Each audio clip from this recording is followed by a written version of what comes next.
Assalamualaikum warahmatullahi wabarakatuh. Perkenalkan, nama saya Raiza Putri Adrian Intias dari kelas K dengan NIM 205040200111192, Program Studi Agroekoteknologi Universitas Brawijaya. Dusun Sebaluh, Desa Pandesari, Kecamatan Pujon, Kabupaten Malang, merupakan suatu desa yang terletak pada wilayah dataran tinggi. Ketinggian Desa Pandesari berupa perbukitan atau pegunungan. Masyarakat Dusun Sebaluh sangat mengedepankan sikap toleransi yang tinggi dalam prosesnya, dengan ditandai bukti-bukti kegiatan masyarakat seiring dilakukannya gotong royong. Sebagian besar Dusun Sebaluh Desa Pandesari terbilang cukup maju, karena dengan adanya kawasan pariwisata terdekat seperti kafe sawah dan tempat wisata yang lainnya. Nah, di sini saya akan membahas tentang aset komunitas yang berada di Dusun Sebaluh Desa Pandesari. Aset komunitas merupakan salah satu kajian dalam bidang ilmu kesejahteraan sosial, terutama dalam kajian pengembangan masyarakat.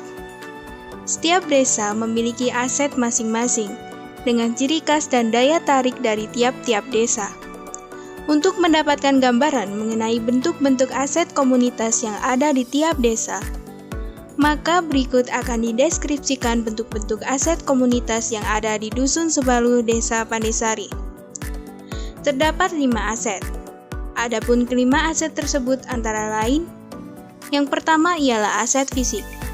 Aset fisik merupakan aset dasar meliputi infrastruktur yang ada di setiap desa untuk digunakan dalam membantu masyarakat mencapai kehidupan yang lebih baik. Dapat diketahui bahwa aset fisik yang dimiliki setiap desa berbeda, sesuai dengan pembangunan dan kebutuhannya. Bentuk-bentuk aset fisik yang ada antara lain kantor desa, KUD, masjid, dan sarana pendidikan. Adapun infrastruktur seperti saluran irigasi dan sumber mata air. Selanjutnya ada aset manusia.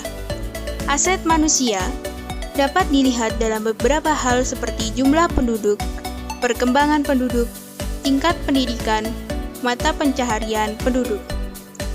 Pada Dusun Sebaluh Desa Pandesari, sebagian besar penduduk bermata pencaharian sebagai petani dan ternak sapi perah.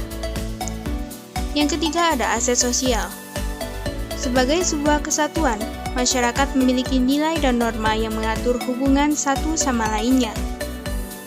Dalam konteks ini, nilai dan norma termasuk ke dalam aset sosial yang dimiliki oleh masyarakat.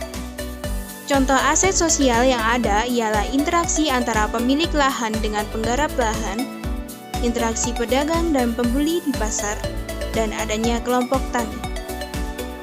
Yang keempat ada aset finansial. Aset finansial merupakan aset dasar yang ada dan dimiliki masyarakat yang dapat dimanfaatkan masyarakat untuk mencapai kesejahteraan. Aset finansial yang muncul dari dalam masyarakat yaitu kegiatan-kegiatan ekonomi yang dibentuk berdasarkan kebutuhan, keinginan, dan adanya partisipasi masyarakat. Sebagai gambaran, aset ekonomi tersebut yaitu koperasi serta kelompok arisan. Yang terakhir adalah aset lingkungan. Aset lingkungan merupakan aset yang berdasarkan kepada sumber daya alam yang ada di setiap desa. Diketahui bahwa karakteristik dari aset lingkungan berbeda-beda. Kondisi tersebut dipengaruhi oleh letak geografis masing-masing desa. Sumber daya alam yang ada saat ini ditentukan oleh pembangunan yang ada di desa tersebut. Satu-satunya hasil sumber daya alam yang ada di Dusun Sebaluh dan Desa Pandesari adalah sumber daya di sektor pertanian. Hal tersebut dikarenakan lahan-lahan pertanian terdapat di daerah tersebut. Demikian penjelasan bentuk-bentuk aset komunitas yang ada di Dusun Sebaluh Desa Pandesari. Apabila ada salah kata dan kekurangan, saya mohon maaf. Wassalamualaikum warahmatullahi wabarakatuh.